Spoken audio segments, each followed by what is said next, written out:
Bonsoir et bienvenue à tous. Malgré cette actualité chargée, rythmée ces dernières heures par la cacophonie autour de la suite du mouvement, la campagne pour le scrutin législatif partiel bat son plein. Ce soir, nous recevons les 4 autres candidats pour le dernier débat avant le premier tour prévu le 18 mars prochain.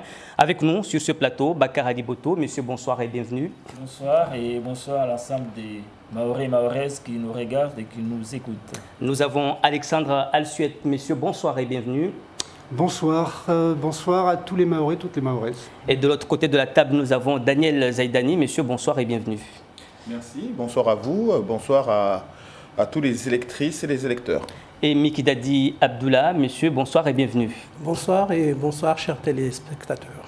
Alors, restons sur l'actualité avec le fond et la forme. Depuis hier, règne une cacophonie autour de ce mouvement. Alors, selon vous, en tant que candidat, Daniel Zaidani, on commence avec vous. Faut-il poursuivre ou lever le pied par rapport à la suite du mouvement? Vous savez, ce qui est important, c'est qu'on réponde aux attentes des manifestants. Les gens ne sont pas descendus. La manifestation populaire est une revendication légitime et juste. On ne peut pas monnayer ou marchander. Il s'agit, encore une fois, d'une question de vie ou de mort. Il ne s'agit pas, comme en 2011, d'une grève qui porte sur un caractère social ou un caractère économique. Il s'agit de la sécurité et du danger. Donc, à partir de là, des réponses doivent être appropriées et données. Si les réponses sont au rendez-vous, il est tout à fait légitime d'arrêter. Mais ce qui est certain, c'est que hier soir, après plus de 5 heures, un accord de principe a été acté. Et le lendemain, nous avons vu 10 fois plus de barrages que la veille. Donc, je n'étais pas autour de la table des discussions, mais il est clair que pour la population, les réponses n'y est pas. On reviendra rapidement sur le bilan, rapidement, avant de rentrer sur les programmes des uns des autres, rapidement sur le bilan, mais on continue le tour de table avec vous, Mikdadi Abdullah. Faut-il poursuivre ou lever le pied? Oui, avant de répondre à la question, j'aimerais juste saluer ma binôme qui n'a pas pu être présente ici hier pour des raisons que vous savez. Et donc, pour répondre à ça, moi j'ai toujours dit, depuis le début, qu'il faut toujours se méfier de Madame la ministre parce qu'elle a le double langage. Et ce qui fait quoi? C'est qu'aujourd'hui, concrètement, il n'y a rien. On attend quelque chose en plus. Et quand je pense que M. Macron, il va en Inde, il distribue des milliards, il va au Sénégal, il promet des milliards, et dans un département français, on n'arrive même pas à voir dans l'urgence, parce que nous, dans la France insoumise, on veut le plan d'urgence. C'est très important. Justement, est-ce que ce sont des milliards qu'il nous faut ici à Mayotte? Déjà, rien que les élus, concernant les constructions des écoles, concernant les constructions des réseaux routiers, il y en a eu pour 1,8 milliard. Et je suis sûr que si on regarde bien, ça monte un peu plus. Moi, je me demande aujourd'hui ce que pense vraiment le gouvernement de ce territoire. Merci beaucoup, Bakar Aliboto. On reste sur le mouvement. Faut-il poursuivre ou, par rapport à ce qui a été annoncé? Nous reviendrons sur ces annonces. Par rapport à ce qui a été annoncé, faut-il poursuivre ou arrêter? Vous savez, moi, je regarde ce qui se passe. J'ai compris qu'il y a eu la ministre avec sa délégation. Il y a eu les représentants des syndicats, des associations, des élus qui étaient présents face à la ministre. Il y a eu une négociation ou du moins une discussion. Et puis à un moment donné, il y a eu un protocole qui a été arrêté avec l'ensemble des participants autour de cette table. Et maintenant, quand on arrive à ce point, on considère, en tout cas ceux qui ont participé, qu'ils étaient satisfaits de la résultante de ces discussions. Maintenant, après, une fois qu'ils ont donné leur avis, en tout cas leur accord, et que la ministre est partie avec leur accord, il appartient aux représentants d'expliquer à la population et à la base pourquoi ils ont accepté. Si ce n'est pas le cas, parce que pour moi, dans la mesure où nous ont annoncé que c'était bon, il ne devrait pas y avoir de barrage. Et si nous avons 2 barrages ou 2 fois plus de barrages qu'avant, c'est qu'il y a un souci de démocratie. Il faudrait que les gens comprennent qu'en France, nous sommes dans une démocratie représentative. Ce sont les représentants qui parlent au nom de ceux qui les ont envoyés. Maintenant, ces représentants, s'ils ne sont pas capables d'expliquer à leur base ce dont ils ont, en tout cas, donné leur accord, c'est qu'il y a un souci. Et là, c'est dangereux. C'est dangereux et pour la démocratie, et c'est dangereux et pour Mayotte et pour la suite de notre avenir. Alexandre Alsuet, la même question. Oui, je crois que comme tout le monde, quand je me suis réveillé ce matin et que j'ai regardé les informations, on était tous un petit peu stupéfaits d'apprendre que ça y est, tout était terminé. Les accords avaient été possibles, alors que hier, à l'entrée des négociations, on avait l'impression quand même que ça allait être très très dur.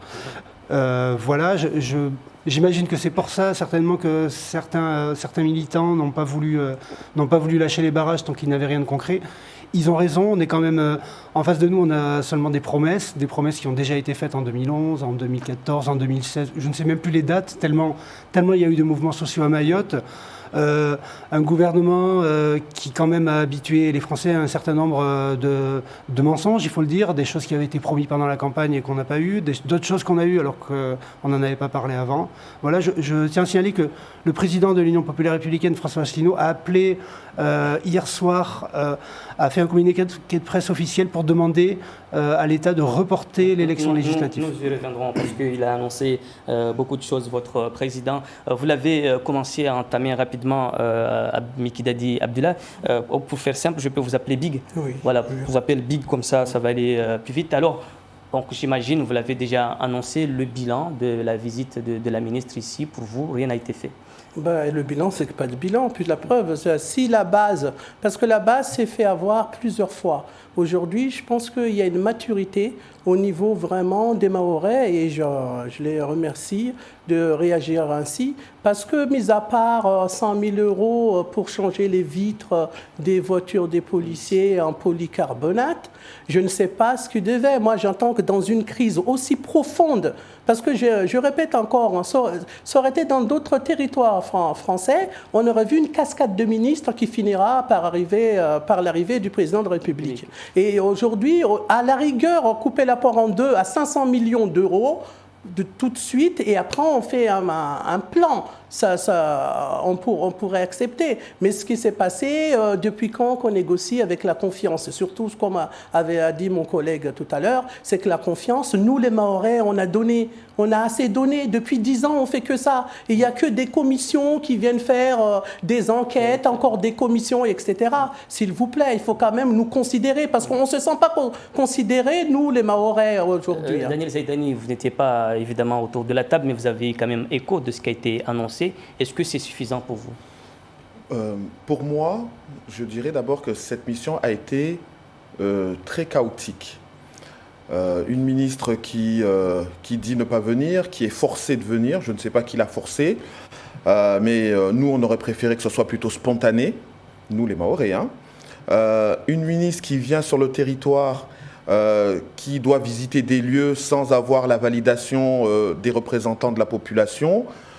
Une ministre qui va au conseil départemental, qui trouve aucun élu, chose qui est inimaginable puisque j'ai été président et je sais très bien comment les process se font.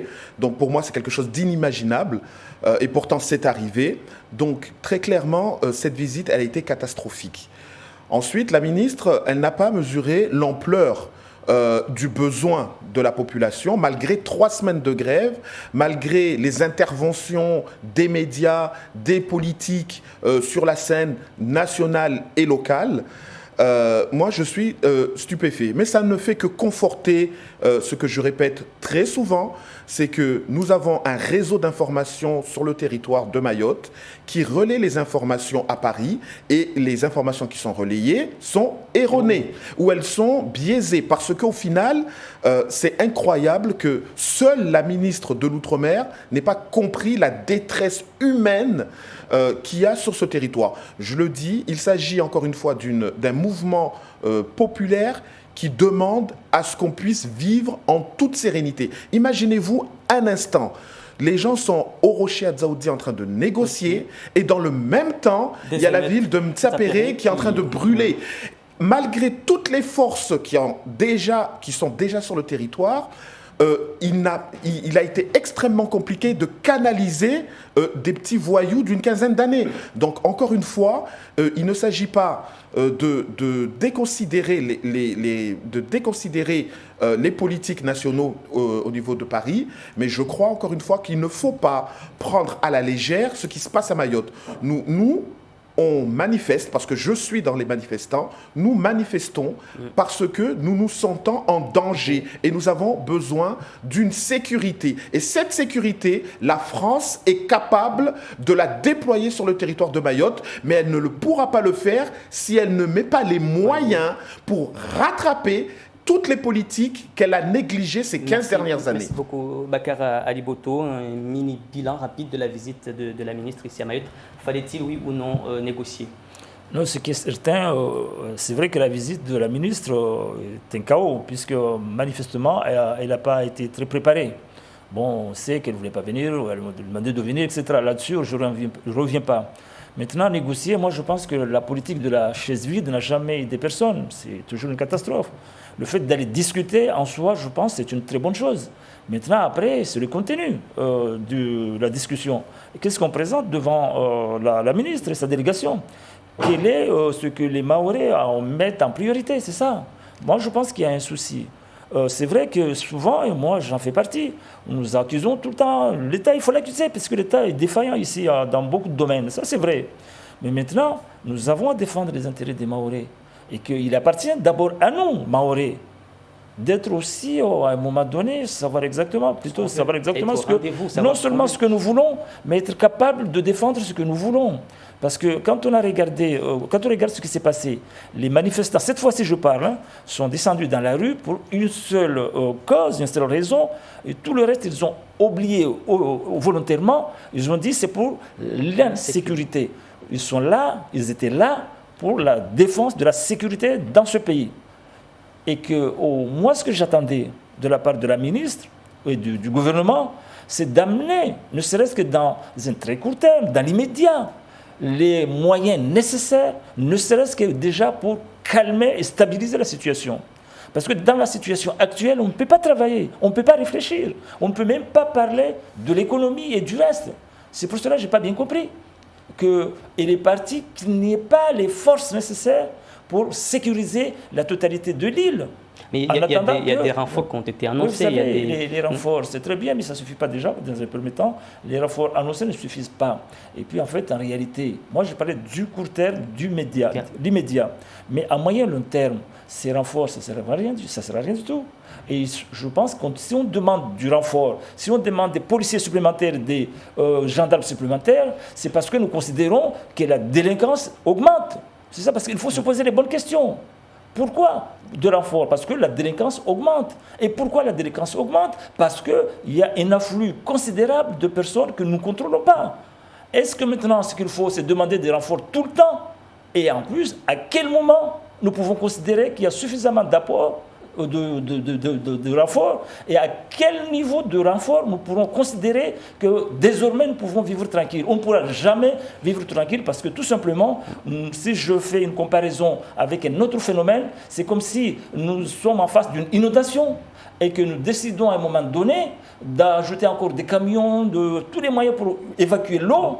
Et surtout, le pire, c'est cette eau que nous l'évacuons vers la source de la rivière qui nous inonde. Vous imaginez la suite? Donc c'est un cercle vicieux. C'est un cercle vicieux, mais surtout, il y a autre chose, il y a d'autres façons de faire qui seraient beaucoup plus vertueuses que ce que nous sommes en train de faire. Mais vous allez nous dire exactement cette solution que vous préconisez. Alors, sur le déroulement du scrutin, est-ce que vous êtes confiant, puisque la menace du boycott plane toujours malgré les annonces de la ministre Big?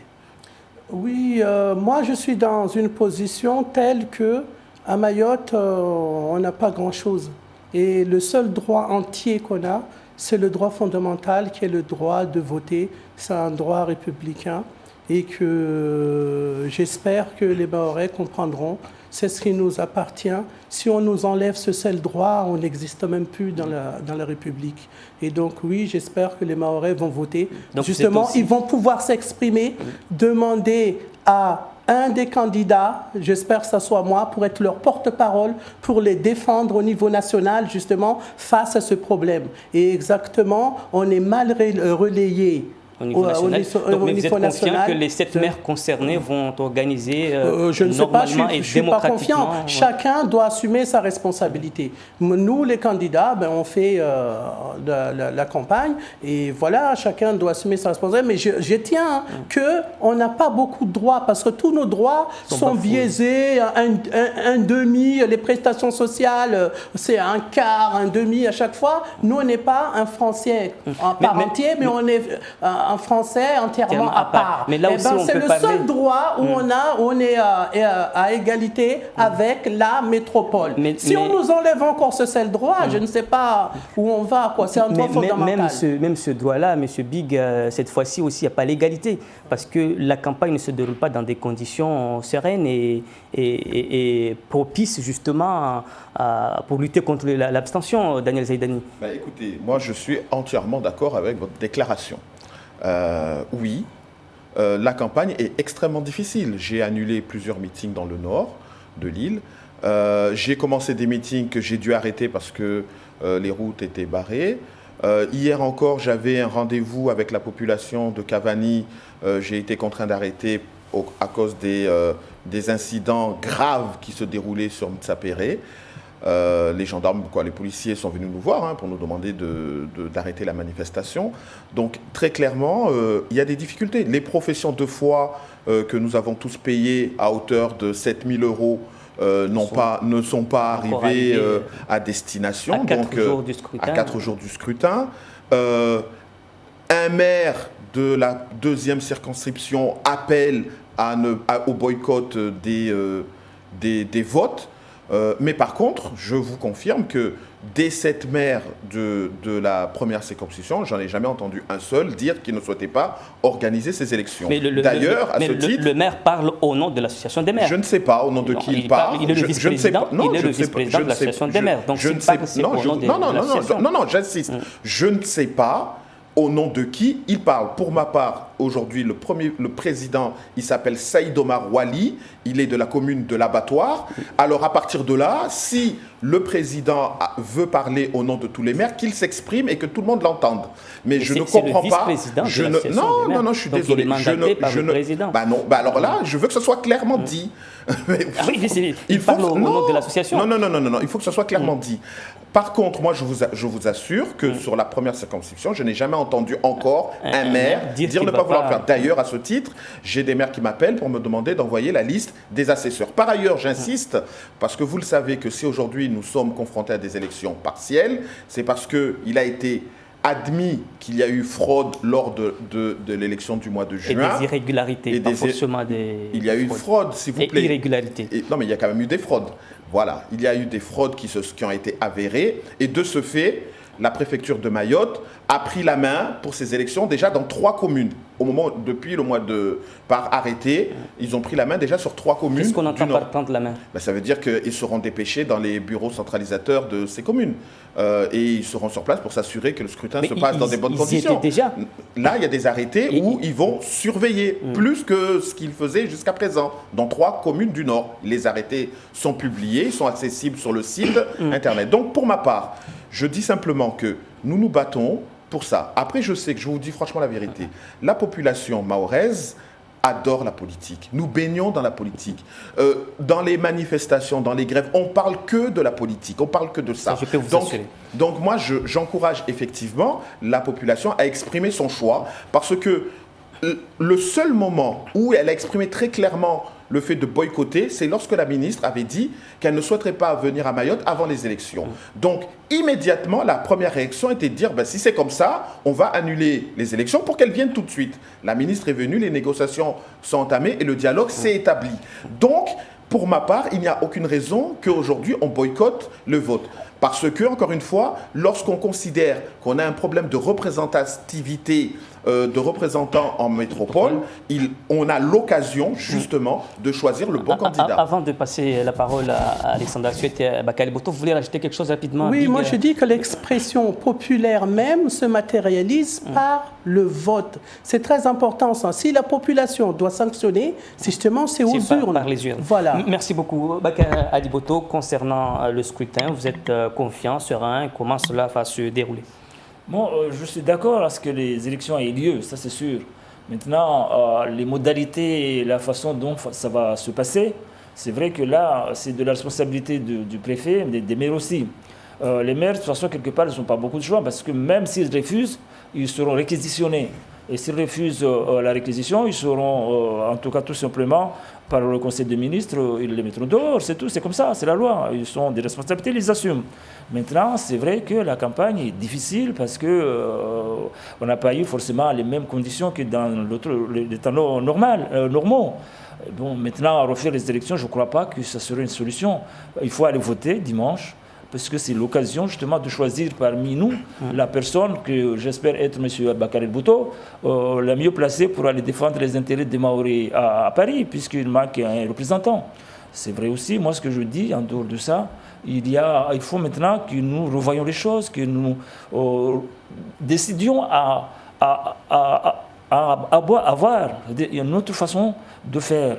Parce que jusqu'à présent, tout ce que nous avons utilisé comme méthode a montré qu'en fait, ce n'est pas efficace, puisque je ne peux pas comprendre que nous puissions avoir 4 parlementaires à Paris depuis plusieurs années maintenant, et qu'à chaque fois, pour résoudre les problèmes de Paris et de Mayotte, il revient au peuple de descendre dans la rue, comme si on n'avait personne pour les représenter. Donc, ce n'est pas étonnant si nous nous trouvons dans la situation actuelle. Donc, je pense qu'il est vraiment temps de revoir les choses. Alors, M. Alsuet, votre président de l'UPR, Union populaire républicaine, demande carrément au gouvernement de décaler le scrutin le temps que l'ordre soit rétabli sur l'île. Absolument, absolument. Écoutez... je ne suis pas tout à fait d'accord avec mes contradicteurs. Alors, bien sûr, si l'élection est organisée, nous n'appelons pas au boycott. Il faut que les gens se rendent aux urnes, puisque depuis des années, on voit grimper l'abstention. Ça ne change absolument rien, puisque la loi française est ainsi faite que de toute façon, le vote blanc, l'abstention n'ont pas de valeur légale et que ce sont uniquement les personnes qui votent finalement qui choisissent les élus, même s'il y en avait très peu. Donc voilà, première chose, effectivement, si l'élection a lieu, il faut absolument inciter les gens à voter. Maintenant, il faut être raisonnable. La situation, au moment où nous parlons, la situation n'est pas encore complètement calmée. On sait par expérience, d'après les mouvements sociaux qu'il y a eu dans le passé à Mayotte, que ça prend quand même plusieurs jours. La tension prend plusieurs jours à redescendre. Les gens prennent plusieurs jours à retrouver leurs esprits. Ce n'est pas serein d'organiser une élection dans ce climat-là. Par-dessus le marché, M. Zaïdani l'a très bien dit, nous, les candidats, nous n'avons pas pu du tout mener une campagne normalement. Nous sommes plusieurs à ne pas avoir reçu les affiches pour nous présenter aux électeurs. Les professions de foi n'ont pas été distribuées dans les boîtes aux lettres. Moi qui vous parle, je n'ai pas pu, comme j'ai quand même, député, ce n'est pas mon métier. Je vous rappelle, moi je suis à la base, je suis travailleur dans le bâtiment. Donc j'ai des enfants, j'ai 3 enfants en bas âge à la maison. À cause des barrages, j'ai dû décider de rester chez moi parce que ma femme pouvait aller au travail. Désolé de rentrer un petit peu dans les détails, mais vous voyez, nous sommes tous touchés par ça. Et ce qui fait que depuis plusieurs jours, je suis toute la journée, du matin au soir, seul chez moi, avec mes enfants, à les garder, à les nourrir. Et en même temps, je réponds au téléphone, j'appelle des imprimeurs, j'appelle la préfecture. J'essaye d'arranger tout ce qui doit être fait pour cette élection, mais le climat n'est pas du tout... On n'est pas dans le climat de la démocratie. La démocratie... ça demande, si vous pouvez me laisser terminer, la démocratie, pour s'exprimer, il faut qu'elle ait un cadre normal. Personne ne peut assurer que ce week-end, ce dimanche, il n'y aura pas de façon sporadique, comme on dit, ici ou là, encore des tensions et que des gens pourront librement aller voter. Juste une question d'abord à M. Alexandre Alsuet. Il rajoute, votre président, à défaut, la tenue de cette élection législative pourrait être à nouveau invalidée par le Conseil constitutionnel. Absolument. Vous réservez le droit justement porter plainte ou de... Absolument, absolument. Nous réservons le droit de porter plainte devant le Conseil constitutionnel, parce que ce n'est pas normal. D'ailleurs, la France est la première à vouloir envoyer des observateurs de l'OCDE pour aller vérifier tel scrutin dans tel pays du Moyen-Orient ou en Russie ou je ne sais où. En Afrique. Ou je ne sais où. Parce qu'elle estime que, ou en Côte d'Ivoire, parce qu'elle estime que toutes les conditions pour un vote démocratique n'avaient pas été respectées, eh bien, regardons ce qui se passe à Mayotte, on nous pousse, pour aller vers cette élection alors que les conditions ne sont pas remplies. Non, on ne peut pas dire ça. C'est vrai que là, c'est difficile, les conditions ne sont pas des conditions normales, c'est vrai. Mais ce n'est pas suffisant pour annuler l'élection, puisque ce qu'il ne faut pas, c'est qu'il y ait une égalité entre les candidats. Alors que là, nous sommes tous logés dans la même enceinte. Nous subissons les mêmes contraintes. Tout ce que vous avez évoqué, que tout chacun a évoqué d'entre nous ici, ces raisons-là et ces causes, nous concernent tous au même niveau. Non, si, puisqu'on est tous à Mayotte. On est tous à Mayotte. D'ailleurs, je vous rappelle que ces derniers jours, je crois que la ville de Mamoudzou, il me semble, n'a pas subi de barrage ces derniers jours. Elle était un petit peu encerclée. Vous habitez où? Moi, j'habite à Kangani. Oui, à Kangani. Je peux vous dire que j'ai été barré à l'est, à l'ouest, de tous les côtés. Je ne pouvais absolument pas sortir. Ce que je dis, tous les candidats que nous sommes, nous subissons ces contraintes. Il n'y a pas un candidat plus un autre qui est plus favorisé ou pas. Donc, pour moi, ce ne sont pas des raisons suffisantes. Maintenant, même si on devait revenir là-dessus, les candidats, tous là, on a participé, on a dépensé, on a financé des dépenses. Quand on va annuler les élections après, qu'est-ce qu'on fait par rapport aux dépenses réalisées par chacun d'entre nous? Ça, c'est une question aussi, peut-être que ce n'est pas la plus importante. Mais bon, pour vous dire en gros, messieurs, ce qu'il faut, nous sommes en démocratie, il faut organiser les élections. Après, s'il y a des gens qui ne sont pas contents, ils savent où aller s'adresser pour pouvoir, éventuellement, comme a dit votre patron, saisir le Conseil constitutionnel. Maintenant, les Mahorais ont autre chose à faire qu'à rester sur ce sujet-là. Ils ont des problèmes de sécurité forts au quotidien, qui les empêchent de vivre correctement, et que c'est là-dessus qu'ils attendent de nous des solutions, et en tout cas, que nous puissions, chacun d'entre nous, en tout cas, la personne qui sera envoyée à Paris, puisse aller défendre les Mahorais là-bas. Ces affaires d'élection, je pense que c'est accessoire. Justement, M. Big, les Mahorais ont compris que tout se joue à Paris, et qui dit Paris dit parlementaire. Êtes-vous conscient de ces enjeux et quelles réponses législatives à apporter? Moi déjà, sur le thème insécurité qu'on entend partout, moi je dis aux Mahorais, il faut se méfier justement du droit du sol qui va résoudre l'insécurité. Ça c'est un vrai mensonge, parce qu'il ne faut pas avoir la mémoire courte. En 2006, Nicolas Sarkozy avait fait sa campagne dessus justement pour changer le droit du sol. C'est qu'il s'est avéré après qu'il était élu, et c'est M. Barouin qui était ministre de l'Intérieur qui avait saisi justement le contentieux du Conseil d'État, et qui s'est vu rétoquer parce qu'il y a l'indivisibilité du territoire français. Soit parce que c'est très important ça dans l'article 73, soit nous allons changer pour tout le territoire le droit du sol, mais on ne peut pas le changer parce qu'il avait demandé déjà pour Mayotte et Guyane. Donc je tiens à dire aux Mahorais que c'est un vrai mensonge ça. En même temps, l'article 73 aussi réserve le droit aux collectivités d'adapter certaines choses au niveau législatif. Oui, mais je vous dis quand c'est la Constitution, ça demande un référendum, c'est quelque chose qui ne sera pas prêt d'être réalisé. Je vous assure, puisque M. Barouin, qui est LR, n'a pas réussi, il était ministre de l'Intérieur, c'est pas un soi-disant parlementaire. D'ailleurs, il y a un parlementaire LR qui a fait sa campagne dessus au mois de juin. Il était élu. Eh bien, pourquoi il n'en parle plus? Parce que je vous dis que ce problème-là, c'est pas par là qu'il faut passer. L'insécurité... Il faut passer par vous, justement. Justement, dans l'insécurité, il y a aussi la pauvreté. Parce que l'insécurité, il y a l'insécurité sanitaire, il y a l'insécurité de l'emploi, il y a plusieurs choses dans l'insécurité. Maintenant, on parle de l'insécurité au sens propre du terme. L'insécurité au sens propre du terme. Mais nous, la France Insoumise, on était déjà prête sur ce problème. Puisque nous, on avait donné l'exemple de la ville de Bordeaux, où il y a 220 000 habitants et ils ont 1700 policiers permanents. Mayotte, qui a 265 000, dernier recensement, que je m'appuie dessus, où il y a 238 policiers permanents. Il ne manque pas 20 policiers, 30 policiers, il manque plus de 1500 policiers. Et c'est ça, c'est de ce rattrapage d'urgence que nous réclamons. En termes d'effectifs.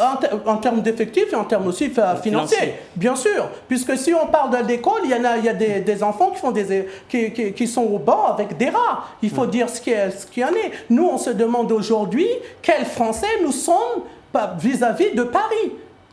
Quel regard ont-ils par rapport à nous? Parce que c'est pas quelque chose, c'est quelque chose d'urgent, mais c'est pas quelque chose où on peut attendre. C'est ça, je pense qu'il y a un problème de dialogue, effectivement, de relais à Paris. C'est pour ça que je demande vraiment aux Mahorais de me voter pour porter ce parole dans l'hémicycle de l'Assemblée nationale, que j'ai demandé déjà à M. Rattenon, qui est d'ailleurs là vendredi, et que je demandais aussi à M. Rattenon et à M. Jean-Luc Mélenchon de parler de ça.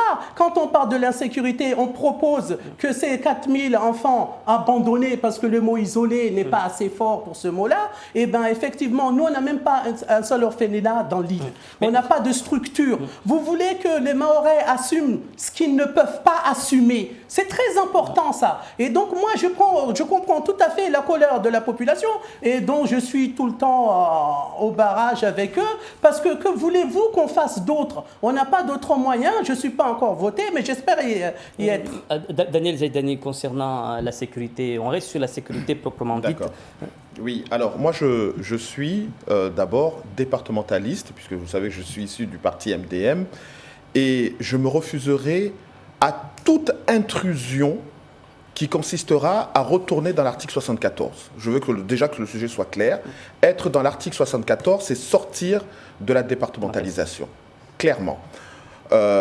Effectivement, je rejoins. Cette table-là, il y a des candidats qui souhaitent revenir à l'article 74. Vous avez suggéré l'article 74 en exemple. Ah, 73. C'était 73. Oui. 73. Qui stipulait qu'on peut avoir des spécificités. Chaque territoire a la possibilité d'avoir des spécificités législatives.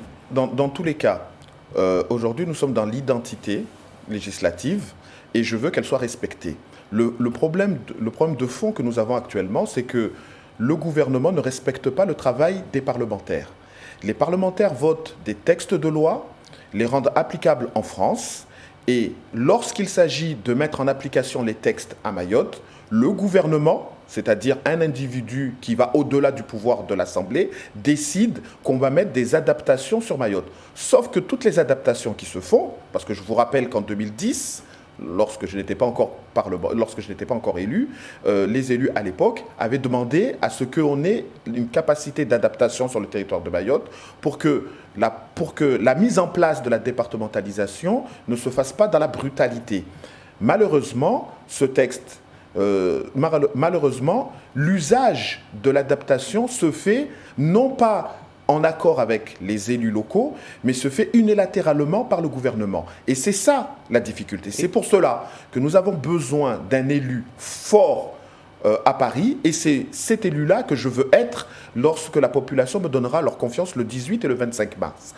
Parce que c'est contre cet usage abusif de cette non-application de l'identité législative qui nous pénalise. Vous savez, vous parlez de l'insécurité. Il suffit simplement de respecter les textes de loi. Par exemple, la Petite Terre, nous sommes plus de 25 000 habitants. Nous devrions être en zone police, ce qui permettrait très clairement qu'un commissariat soit ouvert 24 sur 24 et que lorsqu'une incivilité se produit, on puisse y référer. Mais bien évidemment, il conviendrait que ce commissariat puisse être doté en nombre, en quantité suffisante et avec des moyens pour pouvoir circuler sur le territoire. De la même manière, la commune de Koungou, 32 000 habitants, devrait être une zone police. Ce n'est pas le cas. C'est encore une zone gendarmerie. Ça veut dire que si on déployait les gendarmes que nous avons actuellement sur la Petite Terre pour créer une brigade à Dembéni ou à Dembéni ou à Bandrabois,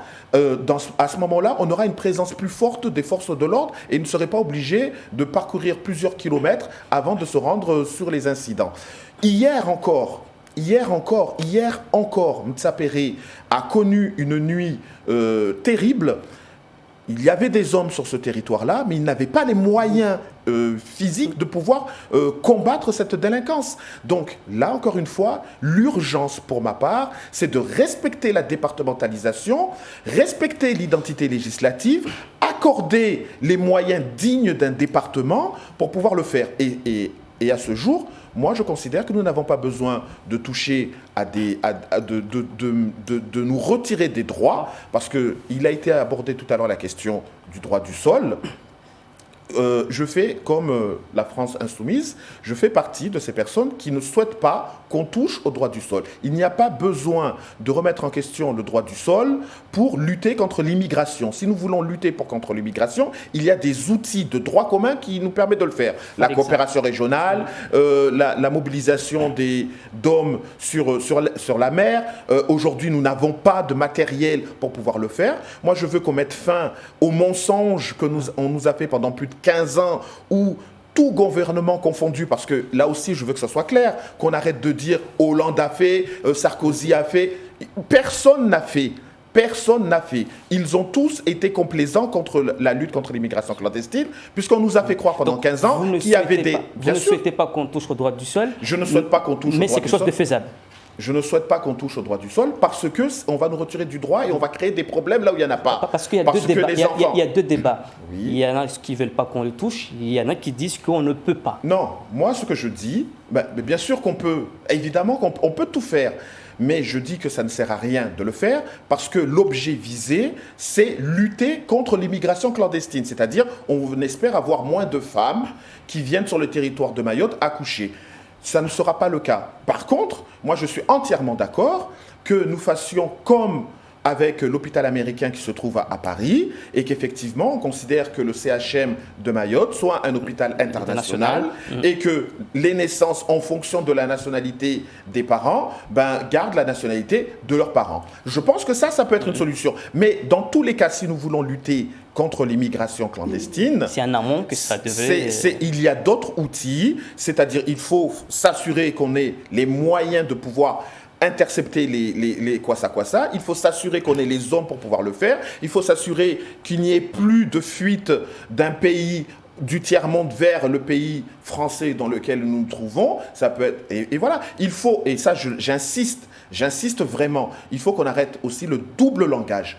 Il faut qu'on arrête avec la préfecture de Mayotte qui continue perpétuellement à donner des cartes de séjour à des personnes qui sont rentrées de manière clandestine sur le territoire. À quoi donc sert le visa Balladur? On nous dit qu'on va mettre en place un visa Balladur. Tous les Mahorais veulent que ce visa se maintienne, mais je suis désolé, l'ambassade de France à Madagascar et l'ambassade de France aux Comores ne donnent pas de visa. Donc les gens partent en kwassa et ils viennent à Mayotte. Il faut qu'on arrête que l'immigration soit conditionnée par les passeurs. Aujourd'hui, c'est les passeurs qui disent combien il y aura d'immigrés sur Mayotte. Non, c'est à la France de dire combien on accueillera chaque année d'immigrés, mais pas l'inverse. Et pour cela, il faut qu'on ait des ambassades fortes. Encore faut-il aussi qu'on ait le contrôle des frontières. Non, il faut que les ambassades ne soient pas dépourvues de moyens. Savez-vous que la France a fermé l'ambassade qui se trouve à Diego Suarez? Savez-vous que la France a fermé l'ambassade qui se trouve à Majinga? C'est ça la difficulté. Nous sommes en débat. J'espère que j'aurai aussi le temps nécessaire pour, à toi, au moins le même temps que ce que le président a eu tout à l'heure. Je vous remercie de ne pas m'avoir interrompu. Oui, et bien évidemment, je vous laisse intervenir. Merci. Je suis content, Monsieur le Président, que vous rejoignez ma thèse du visa par rapport à Mayotte. Donc je vois que les débats évoluent dans ce sens-là, en tout cas en ma faveur, en faveur des Mahorais, puisque je pense que c'est la solution. Vous revoir les choses, revoir ce visa pour avoir un visa qui soit le mieux adapté par rapport à la situation actuelle, comme ça se passe à Madagascar, à Maurice, dans tous les pays, les îles de la région, et que nous pouvons circuler tranquillement. Et ça a été montré et démontré que ce n'est pas ce visa qui arrête les gens de rentrer. La preuve, ceux qui sont là en masse, et ils ne quittent pas Mayotte. Maintenant, revenons à l'essentiel. Je ne dis pas que le visa Balladur empêche les gens de rentrer. Je dis qu'on le donne pas me couper, Monsieur le Président. On ne le donne pas. Voilà, c'est tout. Excusez-moi. Voilà, je vous en prie. Voilà, je reviens sur l'essentiel, c'est-à-dire la sécurité des Mahorais. En fait, la question, mais posons-nous la question quand même à un moment donné, mais pourquoi il y a autant d'agressions, pourquoi il y a autant de viols, pourquoi il y a autant de vols? C'est ça la question. Et personne ne se pose cette question. Chacun dit il faut des policiers, il faut des renforts. Mais pourquoi faire? L'argent que nous allons dépenser, Monsieur le Président, pour financer ces renforts de policiers et de gendarmes, pour financer ces équipements nécessaires pour la sécurité, ce serait de l'argent que nous pourrions investir ailleurs pour le bien-être de notre population, que ce soit pour la jeunesse, que ce soit pour les mamans, que ce soit pour plein de gens qui sont dans le chômage. Aujourd'hui, on ne peut pas parce qu'on est obligé de l'investir dans la sécurité parce qu'il y a ce problème-là. Pourquoi on est là? C'est la question, je vais répondre, je l'ai posée exprès. Nous sommes en insécurité parce que nous avons des jeunes et des moins jeunes, c'est-à-dire des personnes qui sont venues à Mayotte parce que nous n'avons pas été capables de surveiller, de contrôler nos frontières. Ou du moins parce que nous avons fait exprès de les laisser rentrer. Et ça, humainement, je le comprends. Parce que les gens qui viennent chez nous, ils ne viennent pas de bon cœur, de gaieté de cœur. C'est parce qu'ils souffrent chez eux, ils ont des difficultés et que nous les avons acceptés de les accueillir chez nous. Une fois que nous avons accepté, dans ce cas-là, ce sont des réfugiés. Ce ne sont plus des clandestins, ce sont des réfugiés. Parce que les clandestins, on ne les voit pas. Non, ça ne revient pas, c'est la réalité et c'est le fond du problème à Mayotte, si vous ne voulez pas le savoir. Et que les clandestins, par définition, on ne les voit pas. À Mayotte, nous avons plutôt des réfugiés. Et à partir du moment, puisque ce sont des réfugiés, l'État doit prendre ses responsabilités. Et c'est là qu'il y a défaillance. Puisqu'il y a des traités internationaux et il y a des textes de loi nationaux qui permettent de prendre en charge les personnes que nous avons acceptées, quand je dis nous, c'est l'État, d'accueillir chez nous. Et on ne le fait pas. Ces personnes qui sont là, qu'est-ce qu'ils vont faire? Ils ne travaillent pas, ils ne sont pas payés à la fin du mois. Ils n'ont pas de champs, ils n'ont pas eu le temps de cultiver pour avoir à quoi manger. Alors qu'ils doivent satisfaire les besoins primaires, manger, se nourrir et dormir. Malheureusement, puisque l'État les a laissés rentrer et n'a rien fait par la suite, ils vont occuper nos terrains, les terrains que nous pourrions viabiliser pour l'aménagement, aménager et offrir des conditions de vie dignes de l'ensemble de la population qui se trouve ici. Et c'est là, en fait, ces personnes-là, pour survivre, qu'est-ce qu'ils vont faire? Ils vont venir chez vous, Président, et chez moi, chez chacun d'entre nous, voler, agresser les gens dans la rue, etc., pour survivre. Attention, non, je vais aller jusqu'au bout. Je vais aller jusqu'au bout. Pour survivre. Vous nous dire tout simplement, en tant que député, vous allez faire quoi? Parce que là, vous tout le monde sait ce que vous nous dites. Donc, maintenant, ce qu'il faut faire personnellement, je crois, dans un premier temps, pour l'urgence, il faut prendre ces personnes qui rentrent à Mayotte dans ces conditions-là, les amener, les rapatrier vers la métropole. Là-bas, il y a beaucoup d'espace, et je rappelle, et en plus, il y a les structures d'accueil adaptées. Non seulement ce sera bon pour les Mahorais, parce que nous allons pouvoir récupérer le foncier pour l'aménager, appliquer les politiques publiques qui s'imposent pour l'ensemble de la population, mais ces personnes qui vivent dans des conditions très difficiles et dangereuses dans les collines autour de nos villes vont pouvoir, en métropole, pouvoir bénéficier des structures d'accueil qui existent et qui permettent d'avoir une vie digne et humaine là-bas. Et à partir de là, nous pouvons faire le reste. Donc ça, vous rejoignez l'idée de Jean-Luc Mélenchon? Non, Jean-Luc Mélenchon parle juste des mineurs. Non, juste des mineurs. Non, je dis ça se faisait avant. Président, ça se faisait avant au début. Durant les années 70, après la séparation avec les autres îles, les premiers réfugiés qui venaient, on les appelait comme ça d'ailleurs, on les appelait des réfugiés, pas des clandestins. Les premiers réfugiés qui venaient à Mayotte étaient immédiatement rapatriés à métropole. Parce qu'ils étaient en danger lorsqu'ils sortaient de Madagascar. On sort pas de Madagascar. Il va falloir qu'on définisse vraiment qu'est-ce que l'immigration économique. Je peux continuer. En tout cas, allez-y rapidement. Mais est-ce que vous avez étudié la faisabilité de ce? Mais c'est faisable. Écoutez, la France est une puissance économique, une puissance militaire. La France est un grand pays, a les moyens de satisfaire cette affaire-là. Mais il manque ce qu'on appelle une volonté politique. Il n'y a pas de volonté politique et pour résoudre ce problème-là et pour résoudre les difficultés des Mahorais. Et quand il n'y a pas de volonté politique, il ne peut pas y avoir, Président, vous savez très bien, d'action politique pour résoudre nos problèmes. C'est là l'importance d'avoir quelqu'un capable, avec le recul nécessaire, d'aller défendre les Mahorais en métropole. Et pour défendre les Mahorais en métropole, il ne suffit pas d'avoir que les 4 personnes que nous avons, députés, sénateurs. Il faut aussi être capable de constituer des réseaux. Président, vous le savez ça, vous avez pratiqué, avoir des réseaux derrière soi, autour de soi, puisque, imaginez-vous que les ministres, les chefs de cabinet, encore moins le président, ne pensent pas à Mayotte tous les 4 matins quand même. Il y a autre chose au niveau national. Il y a des difficultés beaucoup plus importantes que les nôtres, même si pour nous, nous souffrons. Et donc, il faut des réseaux et des lobbies, des personnes qui sont là, soit payées par nous, soit en tout cas des professionnels, pour à chaque fois avancer les pieds. Je me permets d'intervenir parce que je ne savais pas que c'était un débat uniquement entre Alexandre Al-Suet. Allez-y, non, mais vous pouvez prendre la parole. Pardon, excusez-moi. Vous pouvez prendre la parole, Alexandre Al-Suet. Je suis un peu consterné d'entendre ça. Je suis désolé, monsieur. Je ne savais pas qu'être député, c'était faire une petite tambouille, avoir des réseaux, essayer d'influencer. Vous n'avez pas compris grand-chose, monsieur, dans mais c'est exactement par rapport au métier. Ce qui dégoûte les Français de la politique en ce moment. Le rôle d'un député, il faut quand même le remettre au centre du débat, parce qu'on est en train de parler d'une élection législative.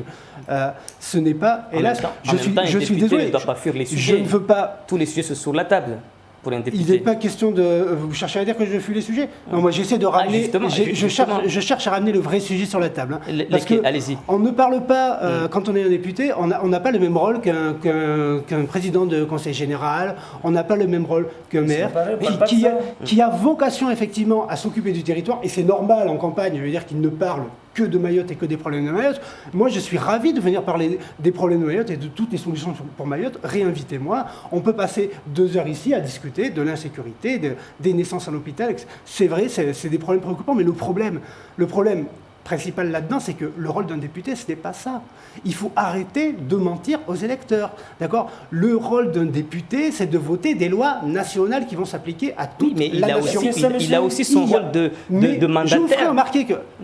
Moi, j'ai écouté votre discours et je vous ferai remarquer qu'on a un député qui s'appelle M. Kamardine, en ce moment, qui est extrêmement actif et qui tient absolument le même discours que vous.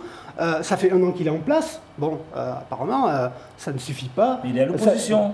Écoutez, il est à l'opposition. Il fait du spectacle dans l'hémicycle. Ça, c'est du spectacle dans l'hémicycle. C'est pas là l'essentiel que ce se passe. L'essentiel ne se passe pas dans l'hémicycle. C'est pas du spectacle. Le problème, c'est que toutes les solutions que vous donnez, évidemment, elles sont évidentes. Ça date pas d'aujourd'hui. Il faut les appliquer. Ça fait 10 ans que je suis à Mayotte. Ça fait 10 ans que la problématique est la même et qu'elle est en train d'empirer. Qu'est-ce qu'on fait ? Le problème ici, je pense que c'est évident, il faut quand même revenir en réalité, c'est qu'il n'y a pas de budget qui est investi par l'État sur Mayotte. Le Conseil d'État parle d'un rattrapage de 1,2 milliard d'euros. Je crois que vous, M. Zaïdani, vous avez déposé un dossier sur la création de transports en commun à Mayotte. Je ne sais plus si c'était les transports en commun ou le tout à l'égout pour l'ensemble de Mayotte. Je crois que vous avez prévu que ça devrait coûter 1 milliard d'euros, il me semble. Ouais. Vous avez parlé de 600 millions. Ou de 600 millions. Écoutez, Mais c'était il y a quelques années. On ne va pas pinailler, si j'ose dire, à 400 millions d'euros près. Ça peut progresser. Je vais revenir sur le cœur du discours de l'Union populaire républicaine. C'est quoi la différence entre l'UPR et tous les autres partis qui sont actuellement au gouvernement? C'est que tous les autres partis qui sont au gouvernement sont d'accord sur le principe de la construction européenne. Je rappelle au passage un truc quand même qui est scandaleux. Je le rappelle ici parce que les gens sont un petit peu scandalisés à Mayotte. En 2005, les Français ont été consultés sur la Constitution européenne. Les Français ont voté non. Ils ont rejeté à 58% la Constitution européenne. On l'a eu quand même. Ça a été passé en catimini par la procédure du Congrès. On a eu quand même... Et depuis, on ne fait plus de référendum auprès du peuple, parce que quand on fait un référendum, le peuple donne la mauvaise réponse. Pourquoi nous, on est contre l'Union européenne? Ce n'est pas parce qu'on a entendu des voix. On est contre l'Union européenne parce qu'en réalité... La plupart des lois qui sont votées, qui passent à l'Assemblée nationale, ne sont en fait, dans 80% des cas, que la retranscription en droit français de directives qui tombent de la Commission européenne. Alors, moi, l'immigration, je n'ai pas très envie de prendre franchement position dessus, parce que nous cherchons à rassembler tous les Français, ceux qui sont pour et ceux qui sont contre. Nous cherchons à rassembler tous les Français pour que la France puisse redevenir souveraine, reprendre ses pouvoirs. En même temps, monsieur, l'immigration clandestine est un terme essentiel pour Mayotte. Là-dessus, il faut quand même avoir une position pour l'immigration clandestine à Mayotte. Mais j'y viens. Ma position, c'est que la France doit redevenir un État souverain dans un monde qui est constitué aujourd'hui, un monde qui est multipolaire, qui est interconnecté. Tous les États discutent avec tout le monde, la plupart des États sont souverains. Il n'y a pas de raison d'aller nous enfermer dans un carcan européen où nous sommes chargés, où on nous demande de partager notre précieux argent public avec des pays qui n'en ont pas réellement besoin. Je rappelle ce que je disais un peu plus tôt dans une autre émission, 23 milliards d'euros payés par les Français à l'Union européenne, qui nous en restituent 14 milliards. Et ça, là, on ne parle que des coûts directs. Il y a également une montagne de coûts indirects derrière qui dépasse encore ce chiffre. Chaque année, nous perdons 9 milliards d'euros dans l'Union européenne. Ils vont où ces 9 milliards? Ces 9 milliards, ils ne s'envolent pas. Ces 9 milliards, ils vont payer la structure européenne. Par exemple, ici, j'ai un petit exemple. La construction du nouveau siège de la Banque Centrale Européenne, parce que l'ancien siège n'était pas assez joli apparemment, budgétisé 500 millions d'euros, la facture finale c'est 1,5 milliard. Je ne sais pas si vous imaginez l'énormité de ces chiffres quand on sait que nous à Mayotte, on demande une remise à niveau. Alors, tout à l'heure j'entendais dire déjà si l'État pouvait mettre 500 millions sur la table, ça serait déjà gentil de sa part. Ici on est à 1,15 milliard, pardon. 1,15 milliard pour construire une banque. Bon, voilà où notre argent part, où 9 milliards d'impôts qui sont prélevés en plus sur la TVA, qui est l'impôt le plus injuste en France, quoi, qui sont dirigés vers des pays de l'Union européenne comme la Pologne, la Hongrie, la Lituanie, la Lettonie.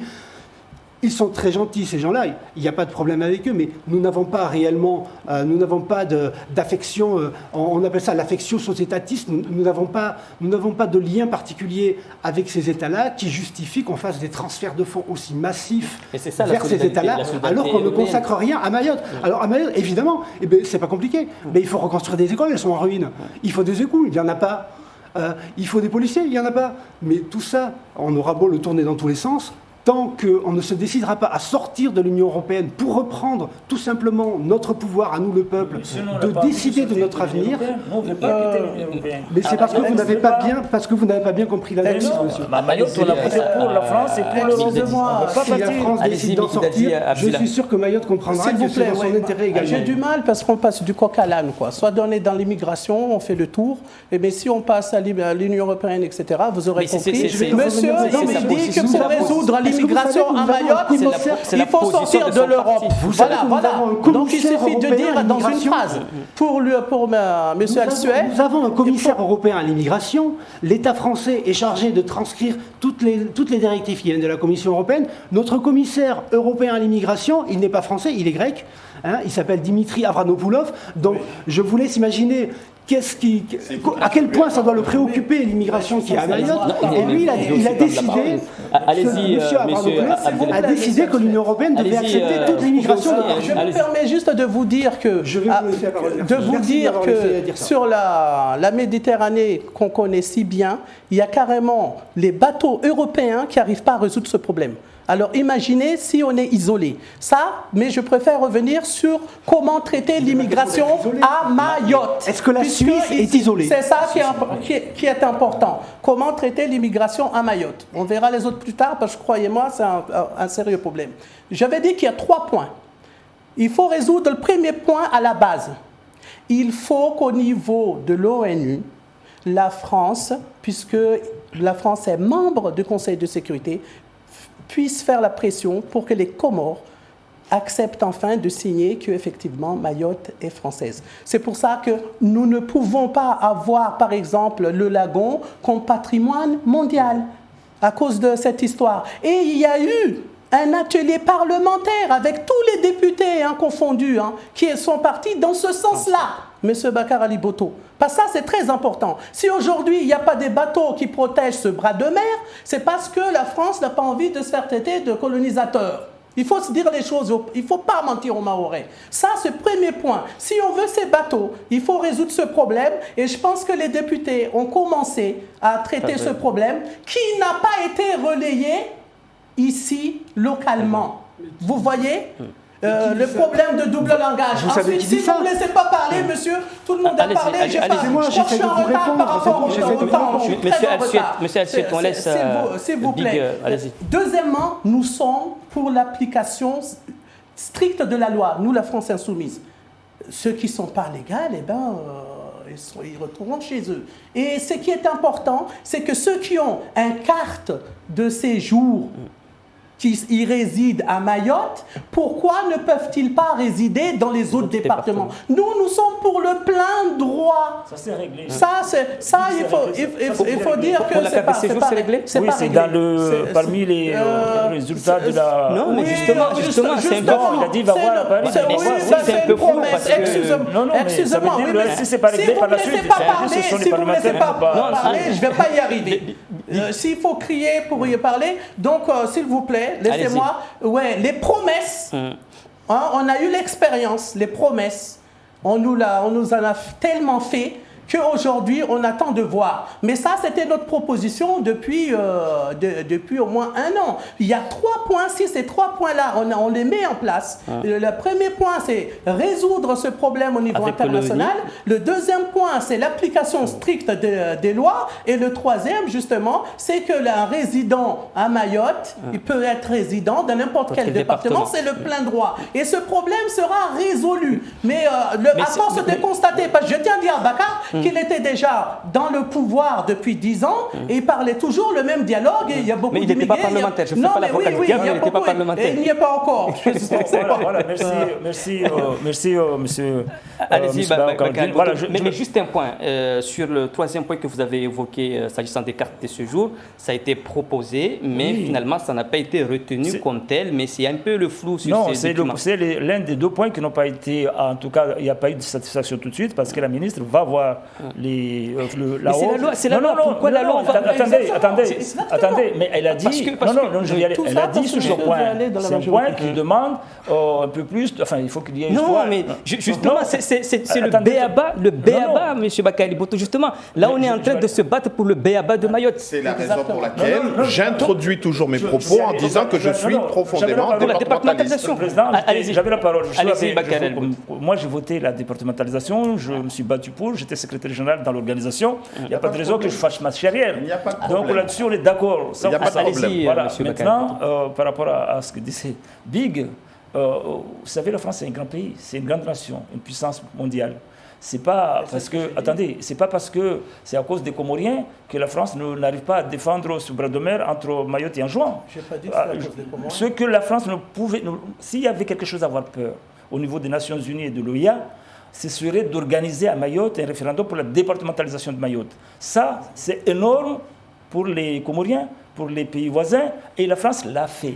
Si la France a fait ça, c'est qu'elle est capable de faire autre chose. Donc maintenant, ce qui reste, c'est une volonté politique, je l'ai dit. La France n'a pas envie pour l'instant, je ne sais pas pour quelle raison, de contrôler et arrêter l'immigration par ce bras de mer. Comment vous pouvez expliquer que la France aussi, le drapeau français, vous croyez que c'est quoi? C'est le problème international. La France, un pays aussi puissant, 3e puissance militaire du monde, qui a réussi à éradiquer dans la zone les pirates, des professionnels du crime dans la zone en quelques temps, et qui a réussi à pacifier le Mali face à des... Et pourquoi il ne veut pas? Et pourquoi justement, il veut pas pour Mayotte? c'est ça ce que je suis en en train tant que député, quelles sont vos marges de manœuvre pour faire plier la France? C'est là qui montre notre faiblesse en tant que Maoré et représentant des Maorés là-haut, parce que nous n'avons pas réussi jusqu'à aujourd'hui, en tout cas ceux qui étaient élus, je rappelle que j'ai jamais été maire, ni président du Conseil général. Mais vous étiez vice-président du Conseil général. Oui, mais c'est pas, le président, c'est pas la même chose. Quand on est vice-président, ne serait-ce que le premier vice-président, le premier vice-président n'est pas le président, il le sait. Ça, je pense que là-dessus, il n'y a pas de souci. Je n'ai jamais été président du Conseil général,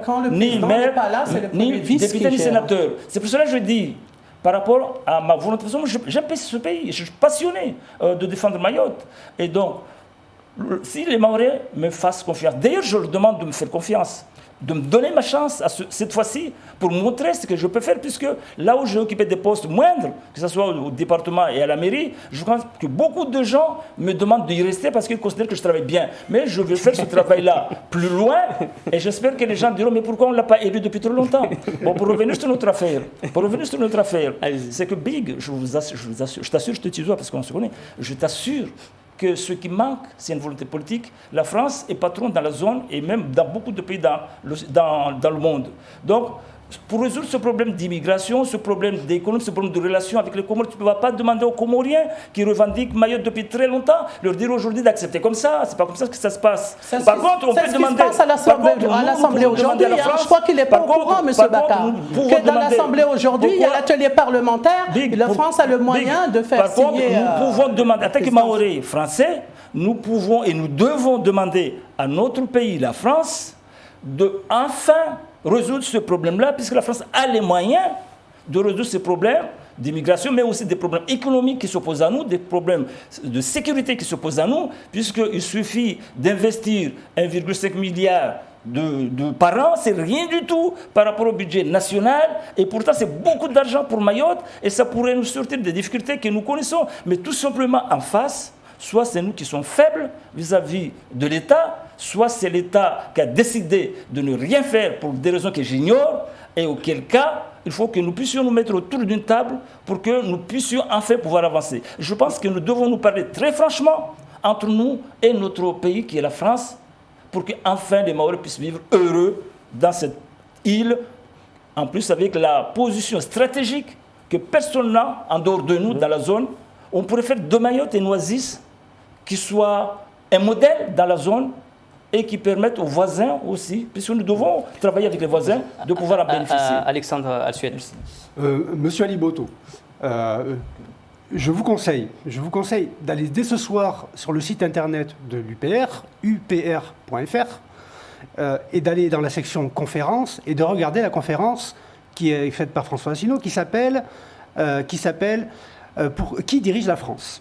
Excusez-moi, il y en a beaucoup des conférences, hein, vous verrez en voyant la liste. Qui dirige la France ? À l'UPR, nous disons que nous voulons sortir de l'Union européenne. C'est pas tout, nous voulons sortir de l'euro et de l'OTAN. Pourquoi l'armée française ne peut pas intervenir comme elle veut aux Comores ? Alors là, je vais me lancer dans quelque chose d'un petit peu spéculatif. J'ai peut-être pas raison à 100%. Mais l'armée française, aujourd'hui, à travers les traités européens, elle est soumise à l'OTAN. L'OTAN, il est dirigé depuis Washington. C'est pas moi qui le veux, c'est comme ça. C'est écrit dans le traité de l'OTAN. Si on veut quitter l'OTAN, on doit envoyer un courrier recommandé à Washington. Alors, il faut prendre acte des choses. Moi, je vous conseille de rejoindre l'UPR. Si vous voulez que la France redevienne un pays souverain, indépendant, avec une armée qui agit de façon logique pour défendre non seulement les intérêts français, mais pour défendre la paix dans le monde également, quoi. Il faut que nous sortions de l'OTAN.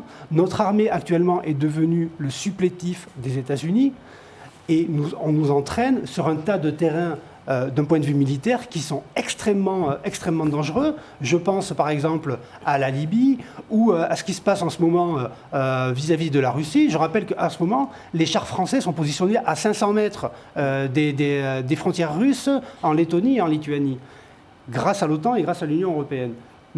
C'est pas parce qu'on veut s'isoler qu'on veut sortir de l'Union européenne, c'est justement parce qu'on veut que la France reprenne un rôle central, un rôle d'arbitre, un rôle de médiateur. On parle de l'Union européenne, lançons les termes, on va parler, pourquoi on est pour l'Union européenne. Écoutez, monsieur, on va régler le problème, les Mahorais nous écoutent, parlons dans ce cas-là de l'Union européenne. C'est pas les élections européennes, mais c'est le programme... Mais j'ai pas terminé. Moi, je vous apporte... Monsieur disait, je ne comprends pas pourquoi l'armée n'intervient pas. Moi, je vous apporte juste une explication. Je vais juste terminer juste une petite citation. Est-ce que la France n'intervient pas parce qu'elle est sous l'égide de l'OTAN ?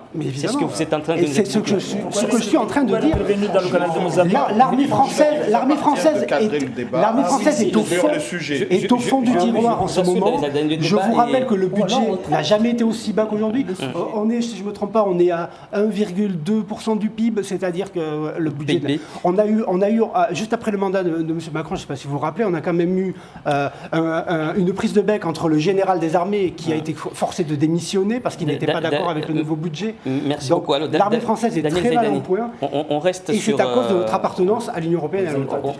Rapidement, Bakary Boto. Rapidement, Daniel Zedani. Comment ils font pour passer ? D'où viennent les moteurs des bateaux ? Les moteurs des bateaux des passeurs, ils viennent du Qatar. Alexandre Al-Suet. Et comment ça se fait que le Qatar distribue gratuitement des moteurs aux Comores, quoi? Est-ce que vous pouvez comprendre ça? Je ne m'occupe pas de la politique des Qataris ici. Alexandre Al-Suet, Daniel Zaidani, on reste rapidement sur le statut du CHM parce que là aussi ça a été évoqué. Le gouvernement ne s'y oppose pas pour ouvrir le débat. Est-ce que vous êtes dans ce sens de zone internationale? J'ai déjà répondu à cette question, qu'effectivement j'étais favorable à la création d'un hôpital international, à l'instar de celui de l'hôpital international américain qui se trouve à Paris, parce que effectivement, ça permettrait déjà de faire le tri entre les personnes qui viennent réellement pour la nationalité et ceux qui viennent vraiment pour la détresse. Allez-y, pour la même question. Moi, je suis surpris que M. Zaidani est favorable parce que le problème, c'est quoi? C'est que l'hôpital international que vous dites, les gens viennent accoucher là, mais en vérité, à 2 mètres de l'hôpital, si tu accouches, tu es français. Devinez ce qui va se passer.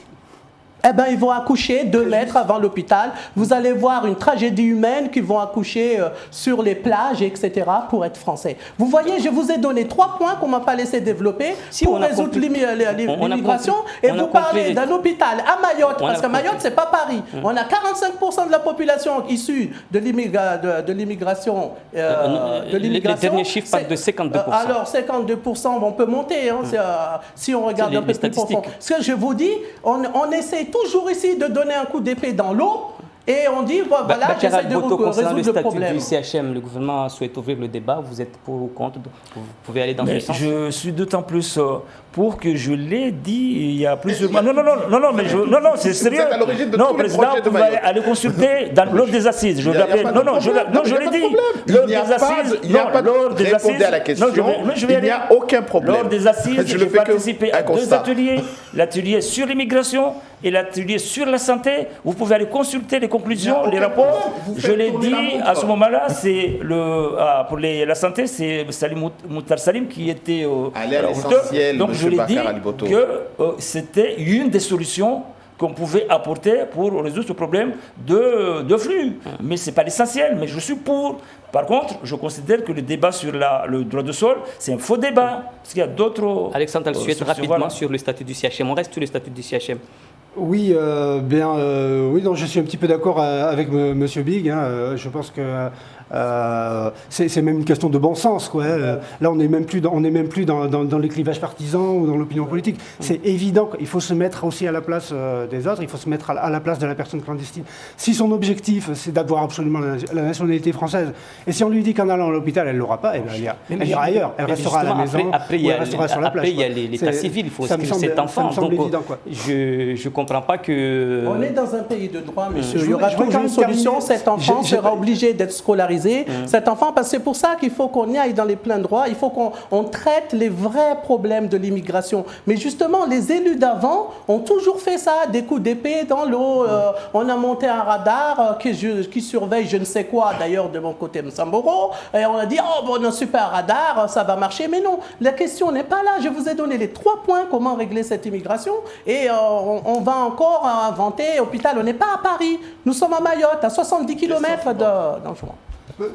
Excusez-moi, je voulais juste quand même terminer un petit peu le raisonnement que j'ai fait tout à l'heure. Ça ira très vite, Monsieur Zaidani, n'ayez pas peur. Et aussi, je prie les gens de m'excuser parce que je sais que parfois je parle un peu lentement, juste après un petit peu vite. Je ne suis pas un professionnel des médias, donc je fais ce que je peux pour me faire comprendre. Pour finir, pourquoi l'armée française donc, ne peut rien faire? Écoutez, on va faire chacun va faire ce qu'il a à faire, hein, d'accord? L'armée française aujourd'hui n'a plus du tout les moyens. Elle n'a plus de moyens de projection, par exemple. Elle est obligée de louer des avions. Quand elle a besoin d'envoyer des troupes quelque part, elle est obligée de les louer à l'armée américaine. En réalité, c'est l'armée américaine qui dirige l'OTAN. Et depuis la fin de la Deuxième Guerre mondiale, la politique américaine a été envers la France, envers la Grande-Bretagne, envers tous les pays qui avaient des colonies. Alors, désolé de parler de colonies, mais bon, il faut en revenir un petit peu à l'histoire. Son objectif, c'est de casser, de détruire un petit peu tous ces États d'Europe, ces vieux États qui peuvent lui faire de la concurrence. Eh bien, écoutez, il y a quelqu'un qui a quand même une épingle à tirer de ce jeu. Si plus la France a de problèmes à Mayotte, et plus quelque part les États-Unis s'en sortiront grandis. Je sais que c'est un petit peu tordu, mais je vous conseille d'aller voir donc cette conférence qui gouverne la France. Voilà, je vous repasse la parole. Daniel Zedani, au-delà de l'insécurité de l'immigration, quel thème justement souhaitez-vous mettre en exergue? Donc merci, parce que l'insécurité et l'immigration n'intéressent pas les Mahorais. Parce que je considère, et je l'ai répété à plusieurs reprises, l'insécurité, l'immigration, ce n'est que la résultante des politiques négatives qui ont été faites à Mayotte depuis ces 15 dernières années. À mon sens, c'est la résultante des manquements qui ont été faits. Aujourd'hui, si on a une immigration qui explose telle que nous la connaissons, c'est parce que pendant plus de 20 ans, pendant plus de 15 ans, depuis 2004 pour être précis, on a menti à la population mahoraise en leur disant que voilà, j'ai installé un radar au nord, j'ai installé un radar à Bandrélé, j'ai installé un radar sur Petite Terre, et donc je vois tous les bateaux qui rentrent sur l'île de Mayotte. Donc pendant ce temps-là, nous on dormait tranquillement en se disant que effectivement la préfecture, avec les représentants élus à cette époque, qui relayaient cette information et on s'en contentait de cette information. De la même manière, quand la seule réponse à la lutte contre l'immigration clandestine, c'était les reconduites à la frontière, de 10 000 jusqu'à 25 000, c'est-à-dire plus de 250 000 personnes reconduites en l'espace de 15 ans, il est clair qu'il ne faut pas être surpris qu'on ait 3 à 4 000 mineurs isolés aujourd'hui sur le territoire de l'île de Mayotte. C'est la résultante des politiques négatives qui ont été faites là-dessus. Donc il faut changer. Vous savez que la dernière fois que la France a parlé avec les Comores de coopération régionale, c'était en 2006 avec Brigitte Girardin. Et à ce moment-là, il y avait une convention cadre de 80 millions d'euros qui avait été signée pour 5 ans.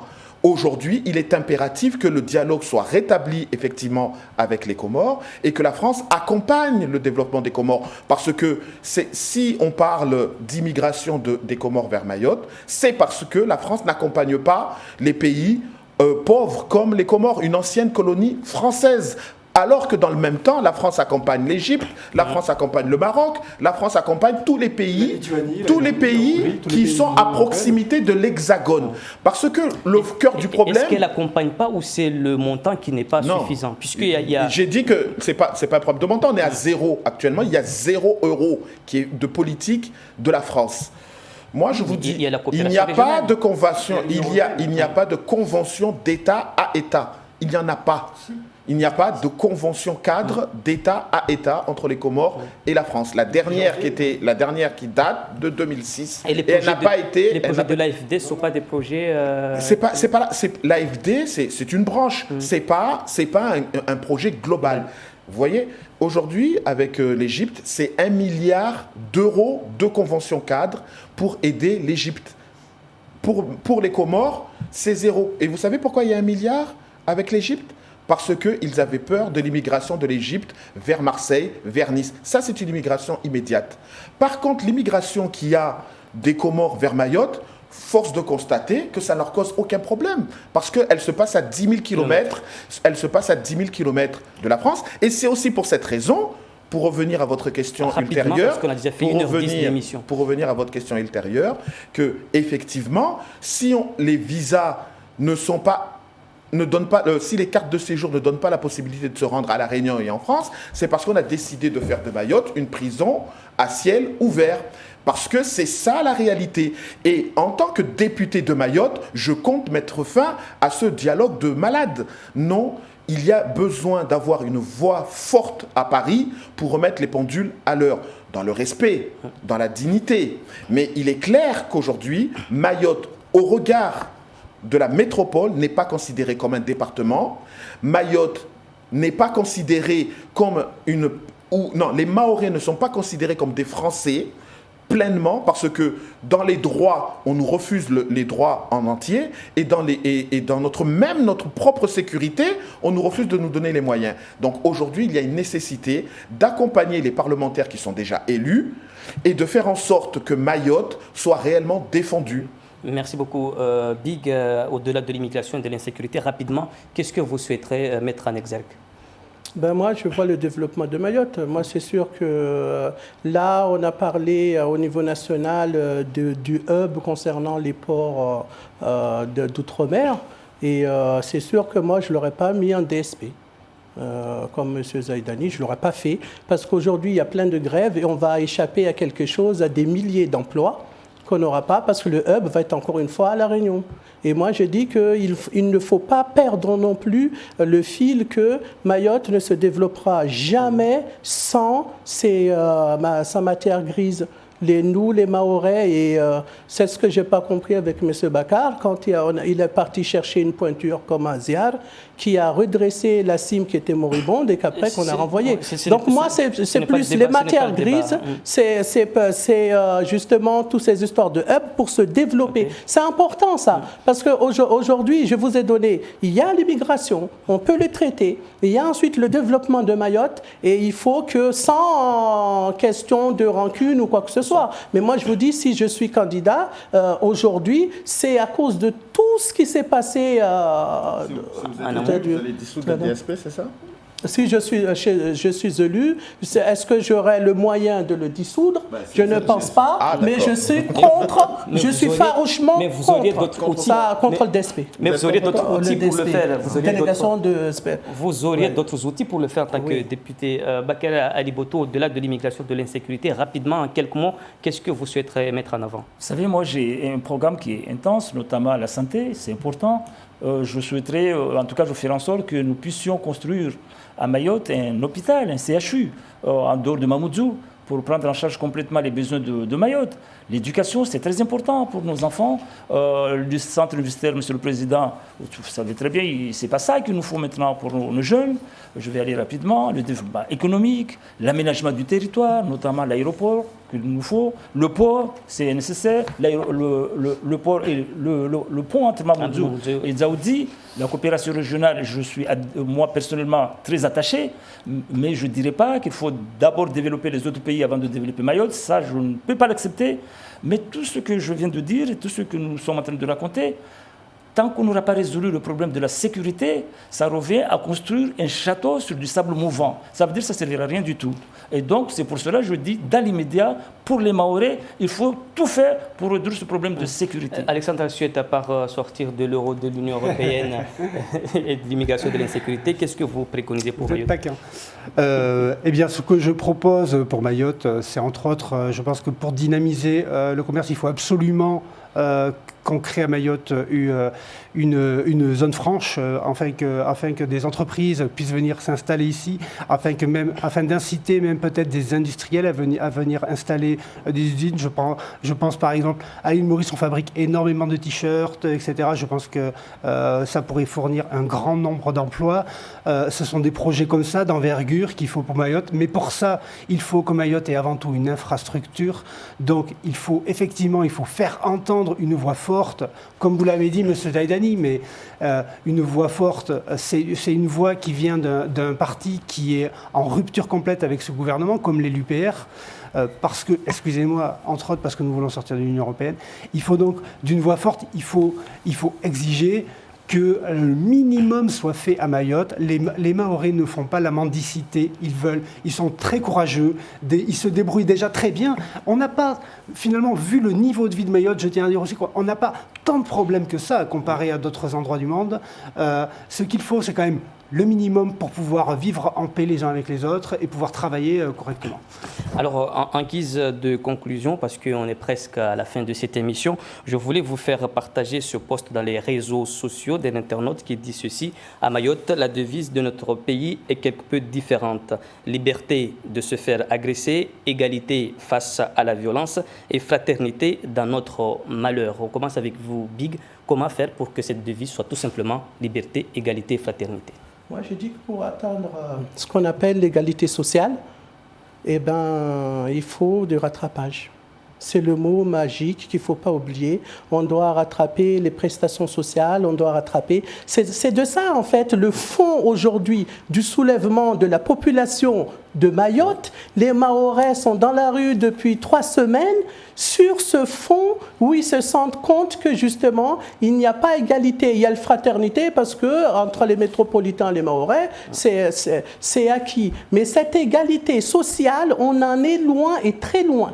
En tout terme, vous prenez au niveau sanitaire, au niveau de tout secteur, excusez-moi, mais on en est très loin. C'est très important ça. Donc voilà, nous c'est dans le programme de l'avenir en commun, c'est le rattrapage. Daniel Zaidani, liberté, égalité, fraternité, sans que ce soit liberté de se faire agresser, fraternité, égalité face à la violence. Mayotte, c'est une petite île. La France, la nation française, a les moyens d'accompagner Mayotte. Arrêtons de nous faire croire que la France est pauvre, que la France n'a plus les moyens de souvenir à la sécurité de ses concitoyens. Arrêtons de nous faire croire que la France n'a pas les moyens de pouvoir accompagner socialement ou de respecter le pacte social. Et je demande tout simplement aux Mahorais de me faire confiance le 18 et le 25, de me donner les moyens de pouvoir aller en métropole et de les défendre comme ils le méritent. Je suis né à Marseille, d'accord ? Et j'ai pu constater qu'un département, ce n'est pas ce département que nous avons actuellement. Et j'ai pu constater que quand la France a des difficultés, elle fait en sorte que tous ses enfants puissent être suivis, avoir une éducation normale, avoir donc une éducation normale, avoir l'ascenseur social qui lui permet, comme aujourd'hui, de pouvoir se présenter à ces élections législatives, parce que finalement, je ne suis que la résultante de la République française que nous avons voulu. Et c'est pour cela que si on fait de moi le député de Mayotte, je m'assurerai également, comme l'ont fait mes prédécesseurs, qu'il n'y ait pas de rupture d'égalité et que la future génération puisse bénéficier des conditions nécessaires pour vivre dans la dignité et la sérénité. Merci beaucoup Alexandre Alsuet pour la conclusion, liberté, égalité, fraternité, pour que ce soit effectif à Mayotte. Eh bien, pour qu'elle soit effective à Mayotte, comme dans toute la France qui est aujourd'hui dépecée, découpée, qui est en train petit à petit de s'enfoncer dans un grand n'importe quoi. Nous devons, ici à Mayotte, nous devons envoyer un message fort, nous devons montrer aux Français que les Mahorais ne veulent pas laisser tomber la France. Nos dirigeants ont décidé que la France ne servait plus à rien, que la France devait disparaître. Ils ont décidé de détricoter nos services sociaux, ils ont décidé de vendre tous nos services publics, de tout privatiser. Nous devons nous envoyer un message fort à ce gouvernement en faisant rentrer enfin un député UPR, le premier député UPR dans cette Assemblée nationale. Si nous faisons ça, ce sera un bouleversement national. Tous les journaux en parleront, et même les journaux internationaux, croyez-moi. Plus personne n'ignorera que Mayotte existe. L'égalité, c'est très important, c'est la base même de tout ce que l'UPR, de tout le message de l'UPR. Nous voulons l'égalité du territoire sur toute la France, l'égalité entre tous les Français. Merci beaucoup, Bakar Aliboto, en guise de conclusion. Oui, je dirais tout d'abord que la politique, c'est quelque chose d'assez sérieux. Pour moi, ce n'est ni du mensonge, encore moins du jeu, puisqu'il s'agit de la vie de milliers, voire de millions de personnes derrière. Et donc, pour que nous puissions rétablir cette devise, il faudrait commencer par élire des hommes et des femmes de conviction, des hommes et des femmes honnêtes, des hommes et des femmes actifs et compétents. Pour ce qui me concerne, je suis très passionné par rapport à ce que je fais et je pense, c'est l'occasion de le dire, j'ai plus de 20 ans d'activité politique. Je n'ai jamais été convoqué ni à la police ni à la gendarmerie pour mes activités politiques. Je pense que c'est très important, encore moins être mis en examen. Et je pense que franchement, si nous voulons changer et avoir des gens crédibles auprès du gouvernement, il faut que ces qualités puissent être respectées. C'est ce qui nous manque à Mayotte, en fait. En réalité, nous élisons pas depuis très longtemps des hommes politiques, mais il y a au mieux des gestionnaires, des techniciens. Et en politique, ou pour gérer un pays, il faut vraiment des politiques, des vrais, comme ça a été le cas de nos anciens, le président Bamana, le sénateur Henry, et tous les autres que je ne vais pas citer, enfin Zoubeir Adrian, etc. Ces gens-là étaient des hommes politiques. Zeynab Déré, c'était une femme politique. Et pour traiter de la politique, pour gérer un pays, pour vraiment accepter de se donner, d'être le messager de la population, il faut quelqu'un qui a cet esprit-là. Je crois que j'en fais partie. Merci beaucoup Bakary Boto, merci beaucoup Alexandre Alsuet, merci Big, merci Daniel Zaidani d'avoir été avec nous. Merci à vous de nous avoir suivis. C'est la fin de cette édition, la fin de cette émission. On se retrouve dimanche pour la soirée électorale. Passez une très belle soirée sur Maït Première et à très bientôt.